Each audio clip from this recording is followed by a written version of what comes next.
Welcome to IVF This, episode 138, IVFers Like Us with Adrian. Hello, my beautiful friends.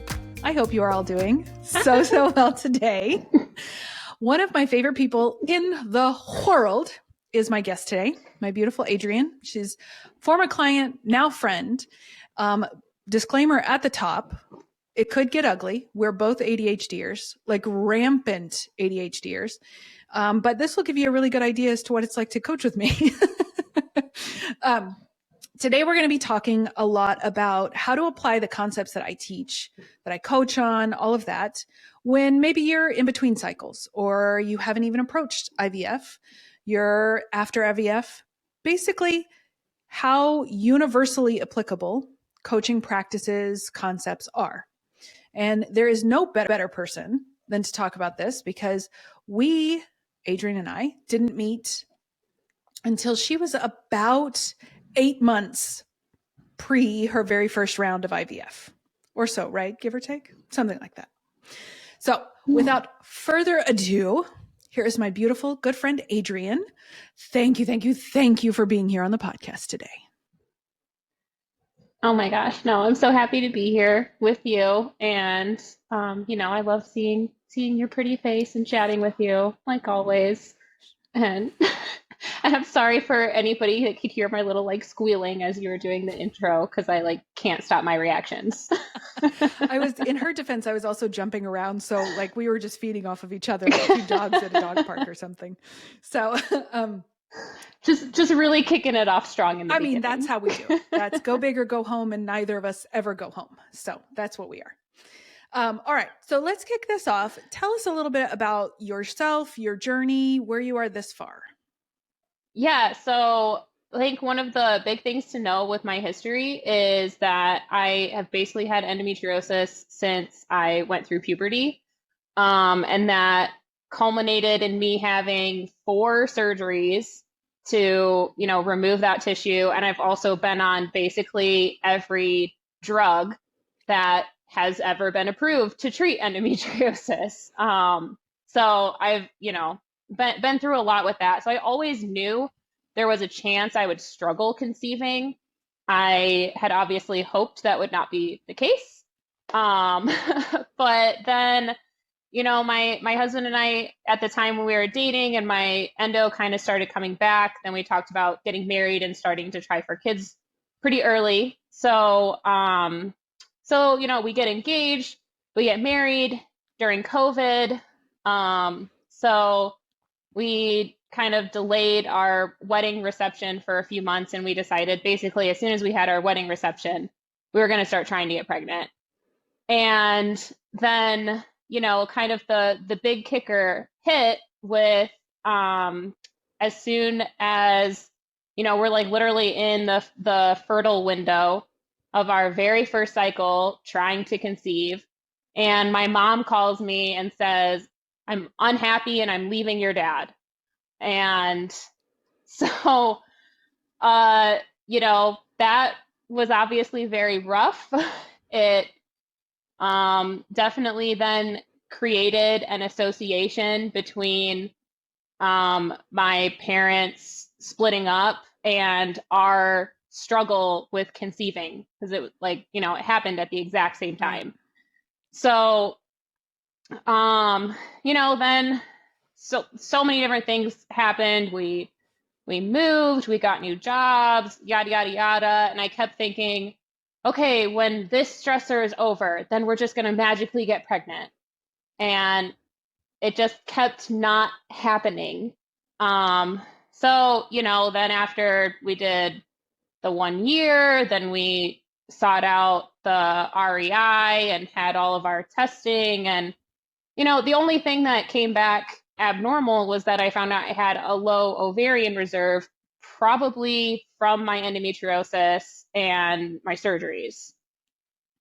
So we started doing, the Clomid, the IUI, and, that was not successful. And then that was when, you and I actually met and started working together. But we ultimately ended up actually doing IVF, and we're currently expecting after our transfer. So it's amazing. very exciting.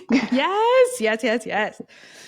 But that was one of the biggest reasons, and one of the biggest things that we talked about when we first met a little over a year ago was the idea of, I know that IVF isn't right around the corner for us. Like it will more than likely be. Hopefully we don't get to that point. But what can we talk about? What do we not talk about? Like how can coaching happen for us? So tell me a little bit about how you found me, and then what made you decide to pursue coaching? So, like I said, I was kind of dealing with the infertility diagnosis and, still everything going on with my parents. And I actually was seeing a therapist for a while, but then, like my insurance with my therapist was running out. So I thought, okay, well, I still need to do something. And it would be really cool if I could talk to somebody who could kind of help me through all of this, but like with the lens of infertility and stuff like that. And honestly, I don't know how I decided to Google infertility coaching.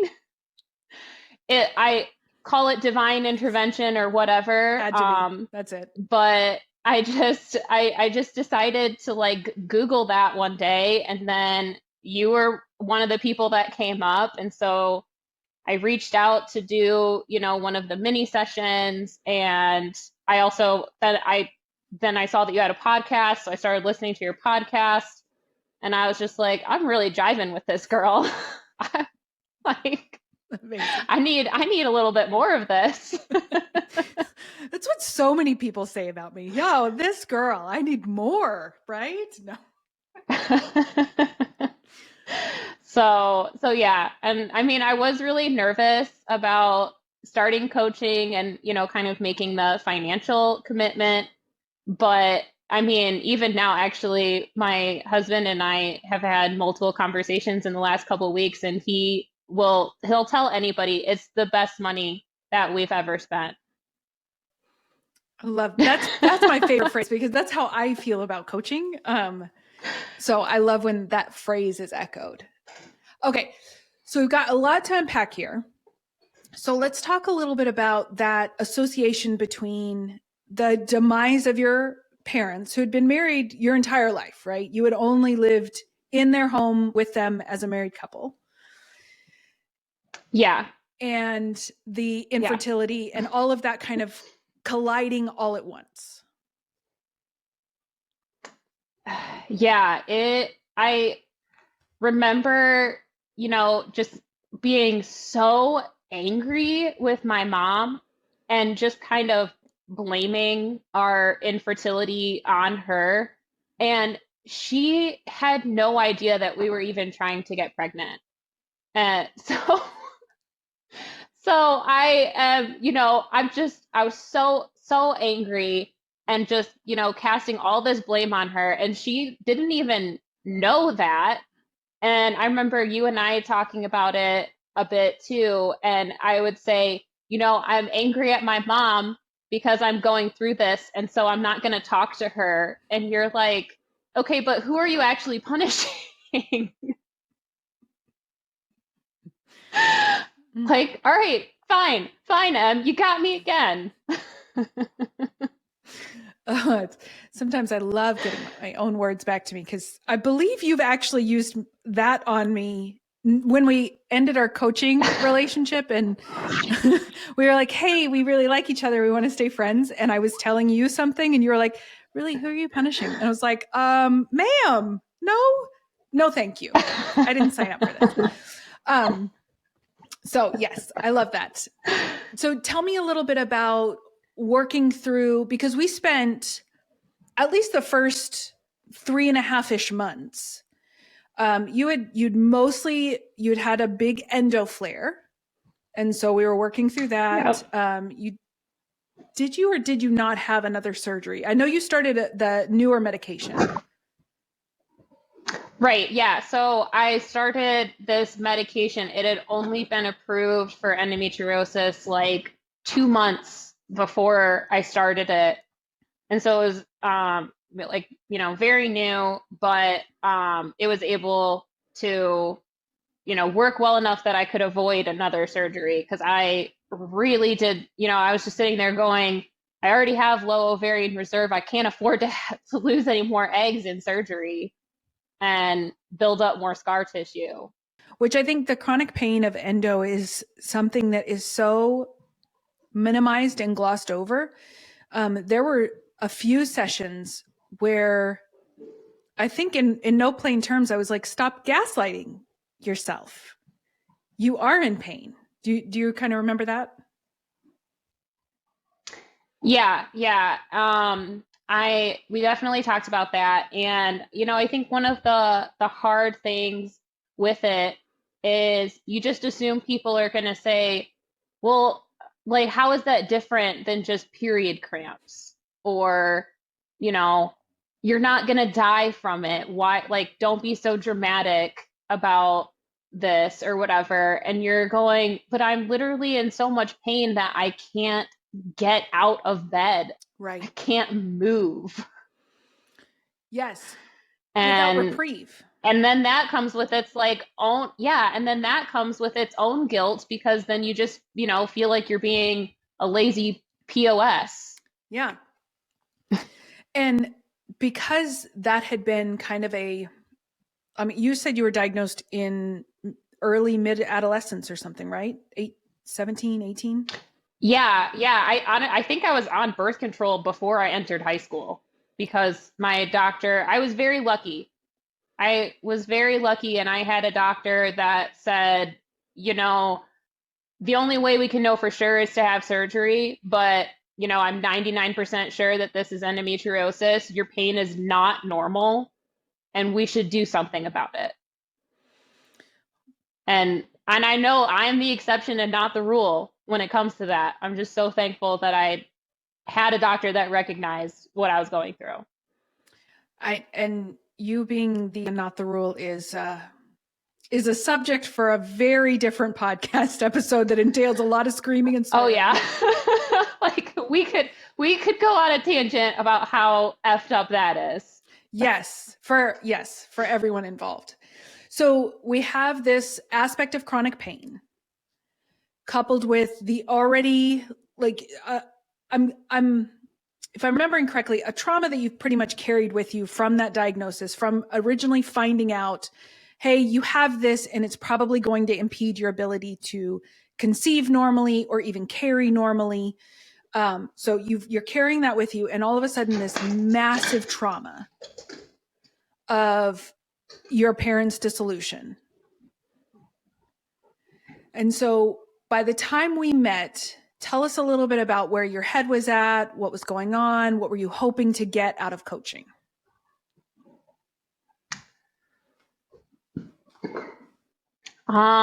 Honestly, I think, when it came to coaching, I was definitely looking for like coping skills, and just trying to, kind of find a way out of just all of the darkness that I kind of kept finding myself drowning in, how like you talk about all the time in your podcast and stuff, like your brain is hardwired to go to negative. And I had so many negatives going on at the same time. I felt like I couldn't escape it. Yeah. And I knew that I needed to be able to find a way to come out of that. Yeah. And I could not do it by myself. But you were actively trying to figure out how to cultivate a support system for you through this, and then the very real possibility of going through IVF. Yeah, yeah. And I'm also somebody like I like to be able to talk through, what I'm thinking, what I'm feeling, all of these things. And, at that time, my husband and I were not really being open with people about our infertility diagnosis. And, it's not like I was posting on social media about my parents splitting up or whatever. So, it felt like very few places where I could, even express all of the different things. Yeah. Yeah. And I think one of the things that I get asked a lot about is, and this is just a little bit of a tangent, but I think it's very applicable, is that like, how do I share this? Do I share this? Whom do I share it with? And I think for all of us, we all have our own particular journey in sharing. For me, I was not very open the first time that we went through IVF, but then subsequently after I decided to do this and we went through another round, I've clearly been much more open about it. But when you have so much that you're carrying by yourself, like so much that you're carrying by yourself, it's almost an inevitability that trying to stay out of those darker places, as you mentioned, like no wonder your brain kept steering you there, right? You didn't have an outlet, you didn't have reprieve, you didn't have relief from it. So tell us a little bit. Oh no, I was just gonna say it also doesn't help that in my job, I work in a very pregnancy heavy area. So like my boss is a maternal fetal medicine specialist. So I couldn't just escape and work either. Right. So I forgot about that little tiny.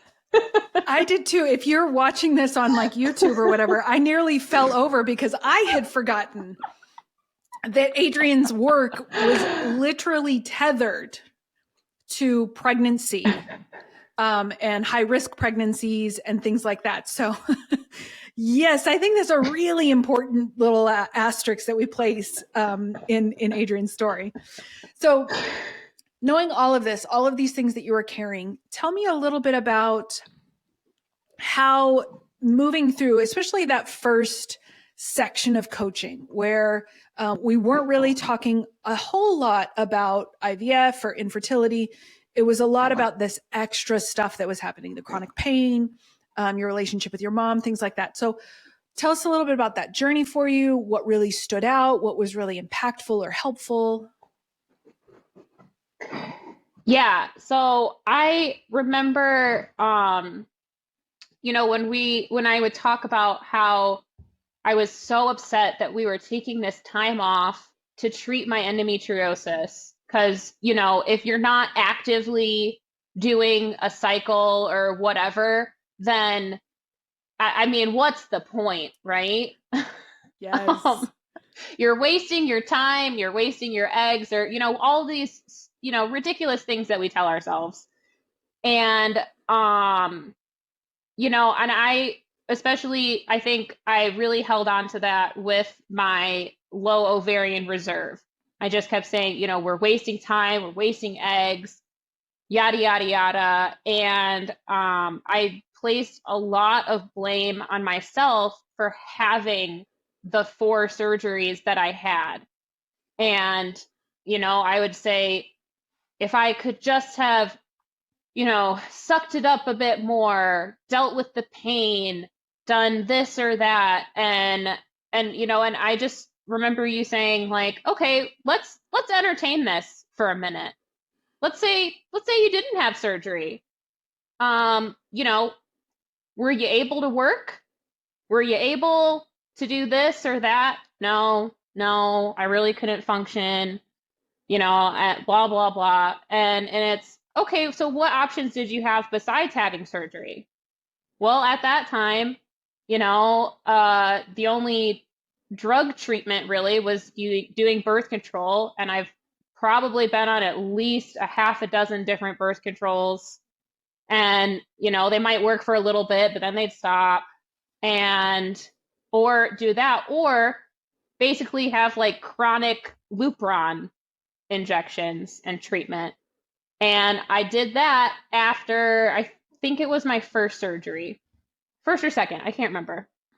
But I did Lupron for 9 months and I didn't respond to that either. And I had to have another surgery. So, it was like, okay, well, I guess now that I think about it, I kind of had exhausted all of the other options. There was not really anything else I could do besides have surgery if I wanted to continue to function as a human.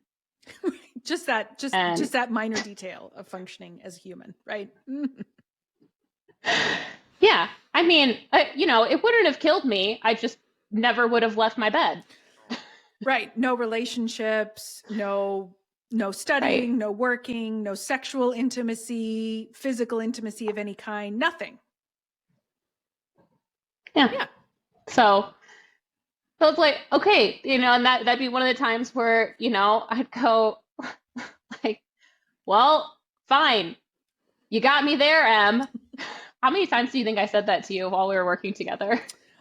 Playfully or angrily? Because occasionally it was angrily. Either.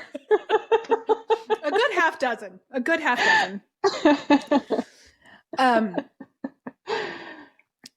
So I do want to point out one thing that you said that I think bears kind of repeating, is this idea that if you're not productive, if you're not actively doing I call it the Fitbit mentality, because Fitbit many years ago I had, and if I wasn't wearing my Fitbit, or if I'm not wearing my Apple Watch today, it's like, what's the point? Why even exercise? I don't have it. Right? Oh yeah. You go on a walk and you forget it. These steps aren't counting towards anything. It doesn't mean anything. Right. And I think that's a commonality when we talk about like time scarcity, and we forget that there are trade-offs, right? So for you, we were trying to get your endometriosis flare, which was just watching you go through it was extremely painful, right? And we're only talking an hour once a week, right? And she's living with this the rest of the time. And so I think helping you to kind of remember, like, we're not sacrificing one thing for nothing. You had to go through a ton of rigmarole with the insurance to get the medication approved, all of that. So like, I'm really glad that you kind of brought that up, that we were able to front and center, oh, maybe it's not just a waste of time. The feelings, the thoughts around it being, all for nothing, or what are we even doing this for? Completely natural. And I think a very common experience for a lot of us. And so I think one of the beautiful parts about coaching is that we can ask ourselves those questions. Like, had you ever asked yourself what would have been the alternative to not having surgery?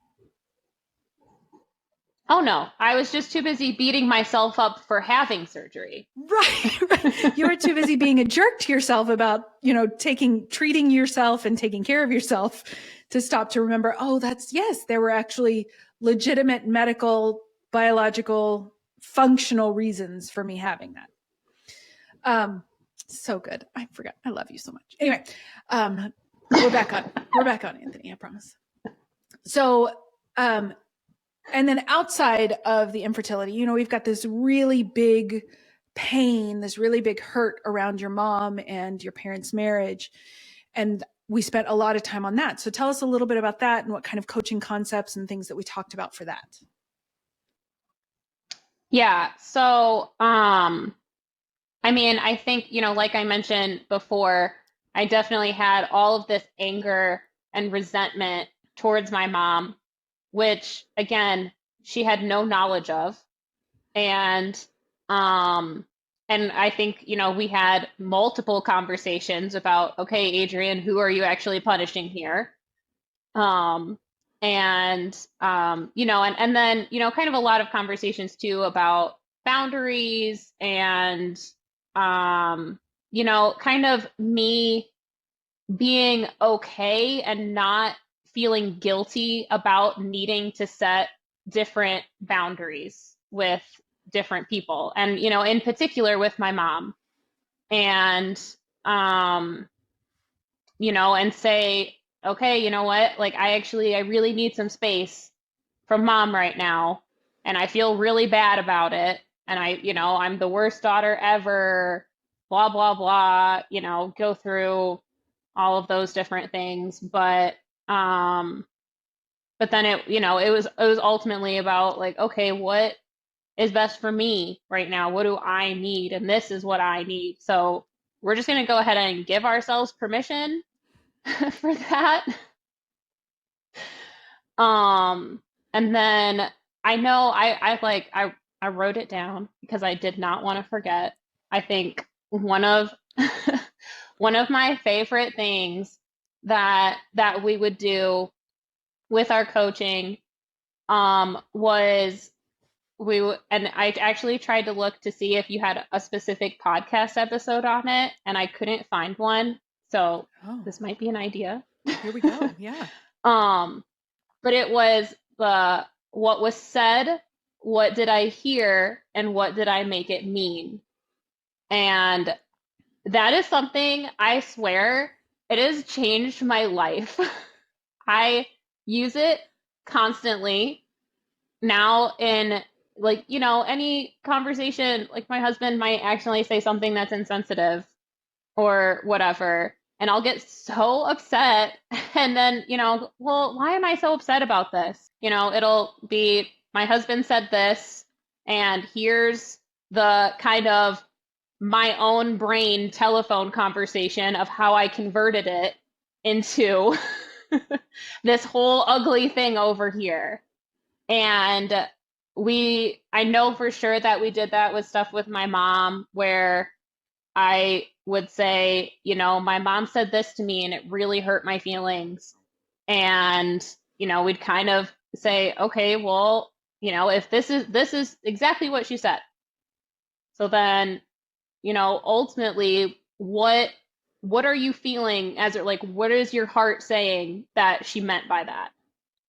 And, then we could kind of use that as like a precursor with, like, the think, feel, do stuff, or using the 4 N's and all of that. So that was something that was, like I said, really helpful, and I use it all the time right now, or I probably will forever. I love that so much. So what Adrian's referring to is my 4-part framework for understanding how and what communication is. So there's what they say, there's what they mean, there's what you hear, and there's what you make that mean. And the telephone reference is that if you're old enough to remember the game telephone, where it starts with, I had chicken nuggets for lunch, and by the time you get down to the 15th kid in the line and it's like the fish flies at night, that's basically what communication happens between us within our brains, right? So, my husband could say, are you going to wear that? Which is always a sticky wicket, right? And what he means is, like, it's cold. I'm not sure that, like, whether appropriately you're going to be comfortable.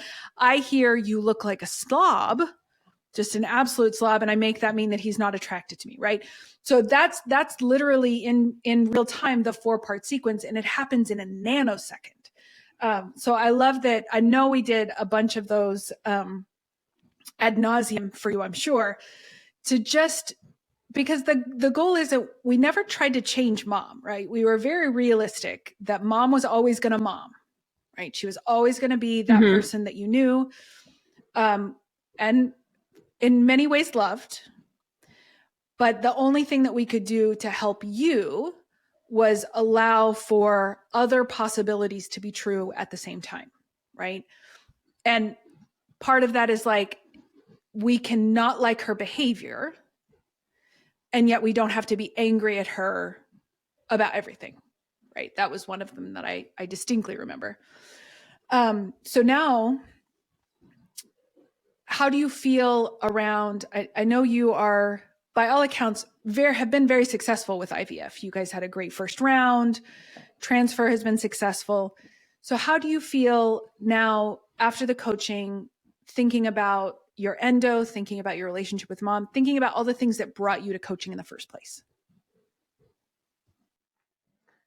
Yeah. So, like you just said, we were very fortunate, in how things ultimately have worked out for us, in terms of building our family.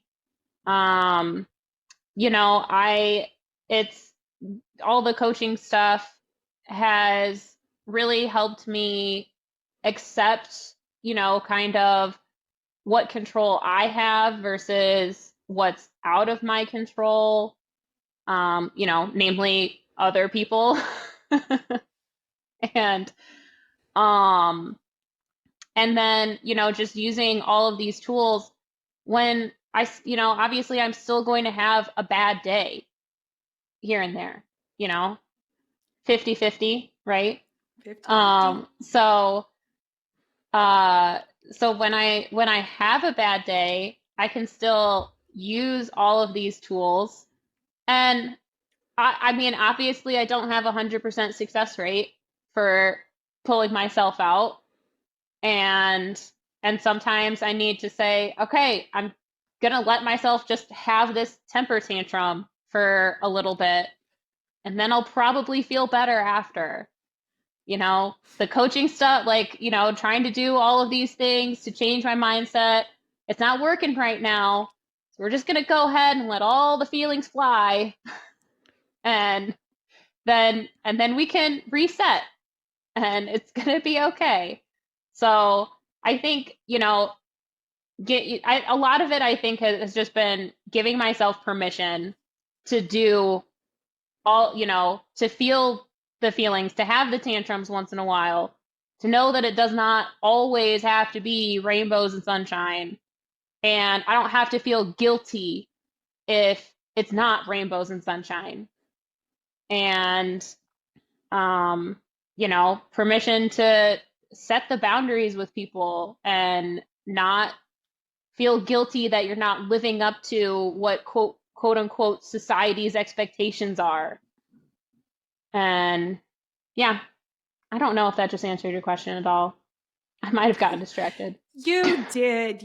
No, one of the things that we talked a lot about is like that, allowing yourself the opportunity to have the temper tantrum. Like, I always say to myself, like, I'm a grown ass woman. I'm going to do the thing that I said I'm going to do. But if I stomp my feet a little bit, that's okay too. Like, so, and I think one of the things that we really focused on for you is that you had been kind of raised with this, you had this identity of being like a good girl thrust upon you. And so, yeah, tell us a little bit about I also had the being labeled as the emotional one thrust on me my whole life. And so I feel like, once I got into adulthood, it was, okay, Adrian, stop overreacting about this. Stop crying about that, because everybody all like, you're the emotional one. Stop doing this. Stop feeling that. And that was another thing that you and I talked extensively about. And now I say it to my husband all the time. I'm not emotional. I am a human being who feels and experiences their emotions. I'm not a psychopath. You're not a psychopath. No. And so that's just, one of those other things, giving yourself permission, like, be the emotional one. Who cares? Like, and then we would quote French kiss, express, not repress. Yes. And I've said this before on the podcast, and to like probably every single one of my clients. I think the expectation that we hold is that we're going to go through this process with little to no emotion, right? That we're just going to like flow through, and it's going to be, it's going to be hard, and I think that is just a categorically unrealistic expectation for any human being. Like, it's just not possible for someone to go through chronic pain, your parents divorcing, infertility, IVF, without those emotional upheavals. Like it's an inherently emotional experience, any one of those. So I'm glad you brought that up. Yes, if you're feeling feelings, you're not a psychopath. So that's a good thing. We're already culling the herd right there. So it's a good thing. Okay. So as we wrap up, this is my favorite part. This is my favorite question. What was your favorite experience, or like the standout experience of working together? Do you honestly want me to name one? Share it all. No, I mean, I don't know. I just in general, I mean, like I said, it's just been so overwhelmingly positive working together. I've been so happy to have learned all of these different tools that I can apply to all of these different situations, whether it's infertility or my husband hurt my feelings by suggesting I do the dishes, or, I don't know. But I mean, that was just so rewarding. And I mean, you and I just always had a blast talking to each other. It didn't matter how dark of the topic it was. I always came out feeling better because we would go on our random tangents, ultimately quoting some movie or song or something, and, just bonding over other life things. And just all overall, I mean, I like I said, I don't think I could pick one single good thing. It was all good things. I'm glad you brought up the pop in from one topic to another, because like if you're gonna work with me, I think that's an important disclaimer. We're gonna talk about some random shit. We're gonna get a lot done. As what Adrian said, we're gonna cover a lot of topics. My main goal is that you get what you come for any appointment. But be prepared to talk about some random stuff in between too, because that's just how my brain processes information. And God love Adrian, we would ping around like one of those video arcade, like one of those arcade games, ping, ping, ping, ping, ping, ping, ping. And then we would go, oh yes, and we're talking about this now. And then we would do the work. We'd have like a solid 5 minutes of the pinging, and then go, okay, focus. Yeah. We bring it back. So IVF, all that, it's all heavy. Everything that we're talking about, you don't come to me because life is light and airy, but we're still going to have fun while we're doing stuff. And one of the many reasons I love Adrian is because we had a hell of a lot of fun while we were doing some pretty deep stuff. So, okay, last piece. What advice would you have for the IVFers of the world who are listening to this episode? I think that ultimately it just comes down with, doing whatever you think is going to be best for you, and then not giving yourself grief about making that decision. Because, even like I wasn't even sure how I felt about doing IVF. I was very wishy-washy about doing IVF, as someone who was raised Catholic might be. And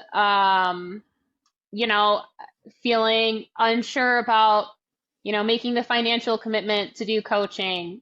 In some ways, when I approached my husband about it, part of me kind of hoped he would say no, so that in case it didn't work or it wasn't helpful, I wouldn't feel bad about us having spent that money. But it was amazing. And, so it's kind of like, if you make a decision, then just give yourself permission to do that. I mean, obviously depending on what it is, you can change your mind or not change your mind, but just don't beat yourself up, because you're always doing the best that you can with the information that you have.